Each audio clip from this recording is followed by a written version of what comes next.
Of course, got a little zero-hedge article here for you. You won't believe this stupid new law against cash in Bitcoin. What's this? Authored by Simon Black via Sovereign Man. Which actually, he's got it written out. I'm just going to go to Sovereign Man for this one and read it there. You won't believe this new stupid law against cash in Bitcoin. This one is almost too ridiculous to believe. Recently, a new bill was introduced on the floor of the U.S. Senate titled, and I think I've talked about this a little bit, Combating Money Laundering, Terrorist Financing, and Counterfeiting Act of 2017. You can probably already guess its contents. Cash is evil. Bitcoin is evil. Now they're going so far to include prepaid mobile phones, retail gift vouchers, and even electronic coupons. Evil, evil, evil. These people are certifiably insane. Among the bill's sweeping provisions, the government aims to greatly extend its authority to seize your assets through civil asset forfeiture. But usually when you forfeit something, isn't that like, I'm giving this back, I forfeit it? Not, they're going to take it from me and I have to give it to them. Don't you love that word, forfeiture? Right? Not by their definition, it's stealing. Civil asset forfeiture rules allow the government to take whatever they want from you without a trial or any due process. This new bill adds a laundry list of offenses for which they can legally seize your assets, all of which pertain to money laundering and other financial crimes. Here's the thing, though. They've also vastly expanded on the definition of such financial crimes, including failure to fill out a form if you happen to be transporting more than $10,000 worth of monetary instruments. Have too much cash? You'd better tell the government. If not, they're authorizing themselves in this bill to seize not just the money you didn't report, but all of your assets and bank accounts. They even go so far as to specifically name safety deposit boxes among the various assets that they can seize if you don't fill out the form. Can I just say one thing? If any of you have anything, if any of my subscribers, or even if you're not and you're just watching this video, and you have something in a safety deposit bank box at a bank, I'm going to come through the screen and slap your face. I'm going to punch your mouth loose. Get that crap out of there. Unless it's like old papers and nonsense. In that case, for whatever reason, keep it there. Anything valuable, do not store it there. You're better off hiding it in your house. And no, that does not include anywhere in the master bedroom, because that's the first place a thief will go into. Get one of those like bookshelves that or if you don't have a bookshelf, get a bookshelf, put some books in there, and then get like a Bible, and it's like a fake Bible. You open it up, it's like a little mini safe. It's like hidden, it looks like book pages, but then you open it up, there's a little compartment in there. Last thing a thief's going to come in and take is your Bible out of the book, right? Pro tip from Jason M4. Have too much cash? You better tell the government. If not, they're authorizing themselves in this bill to seize not just money, but all your assets and bank accounts. Again, safety deposit box included. Yet another reason to consider storing cash, gold, and silver in an overseas safety deposit box, according to him. Again, you know, if you don't hold it, you don't own it. And if it's overseas, even though there may be a legitimate place he talks about, ooh, I just don't know if I like that one. This is unbelievable on so many levels. It's crazy to begin with that these people are so consumed by the fact that someone has $10,000 in cash. But it's even crazier that they're threatening to take everything that you own merely for not filling out a piece of paper without any due process whatsoever. Oh, and on top of civil asset forfeiture penalties, there are also criminal penalties. Right now, according to current law, they can imprison you for up to 5 years for not filling out the form. 5 years. But apparently that doesn't go far enough to protect us against evil men in caves. So this bill aims to double the criminal penalty to 10 years in prison. And if that weren't enough, this bill also gives them the new authority to engage in surveillance and wiretapping, including phone, email, etc., if they have a hint of suspicion that you might be transporting excess monetary instruments.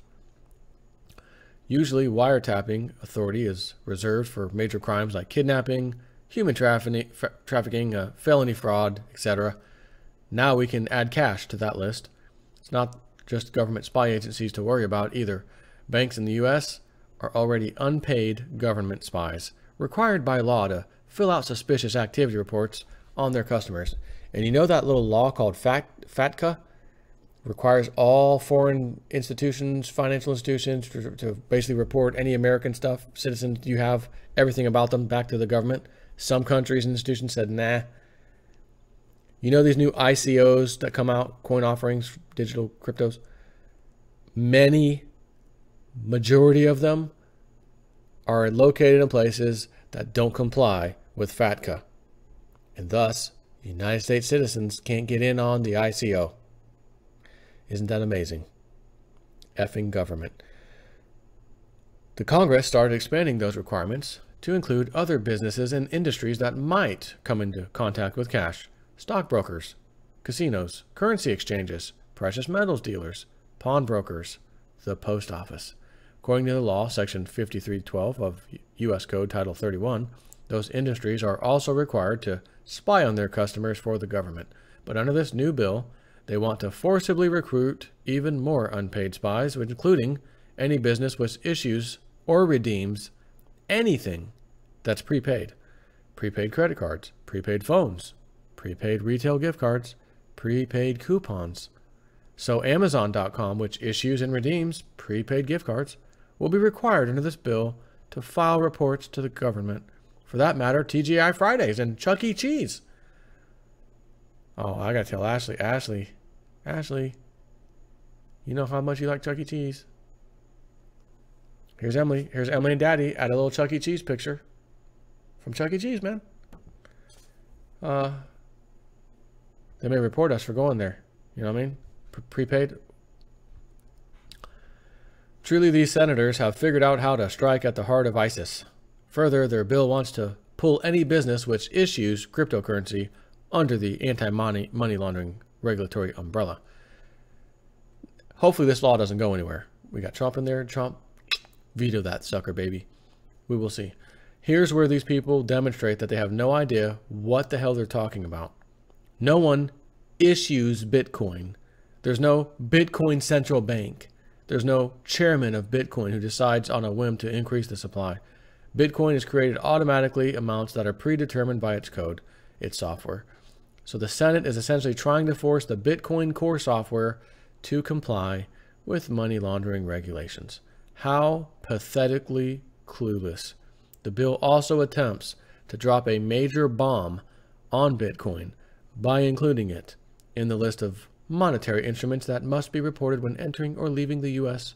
So theoretically, if you leave the U.S. with more than $10,000 in Bitcoin or Ether, Ethereum, you'd have to confess this fact to the authorities or otherwise face the aforementioned penalties, i.e. prison time, civil asset forfeiture, etc. Hooray, freedom, he says. As you can see, this bill criminalizes or delegitimizes the most mundane and harmless financial activities, all under the guise of keeping us safe. Of course, nothing in this bill is about keeping people safe. ISIS couldn't care less about forms and penalties. This bill is nothing more than another weapon in their ongoing war on cash and now cryptos too, right? We're getting away from the whole cash thing, bankster stuff, go into these cryptos, which at the end of the day you have to cash out and you get cash ultimately. But in the meantime, it's like a commodity. It's trading like a commodity. Are they gonna list, do you have more than $10,000 worth of paper futures contract in barrels of oil?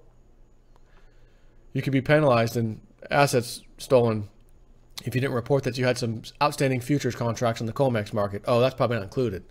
COMEX contracts, futures? No, that's not included. You could have $1 billion in paper, gold, and silver. You don't have to mention that. It's not included. But if you got Bitcoin or other cryptocurrencies or digital currency, again, they're just trying so absolutely desperately grasp at anything they possibly can. Like he said, this has nothing to do with terrorism and not tracking money. Because anytime there's money tracking going on, it leads back to these top people in the government, Hillary Clinton and her Clinton Foundation and the Global Initiative, complete money laundering frauds. When you follow the money, that's where it leads us. It doesn't lead you to Joe Blow on his computer at home who has, 2 Bitcoin on his digital wallet and he forgot to tell you when he was going on vacation and, get the hell out of here. Come on. Absolutely ridiculous. Again, hopefully it goes nowhere. Trump doesn't sign it.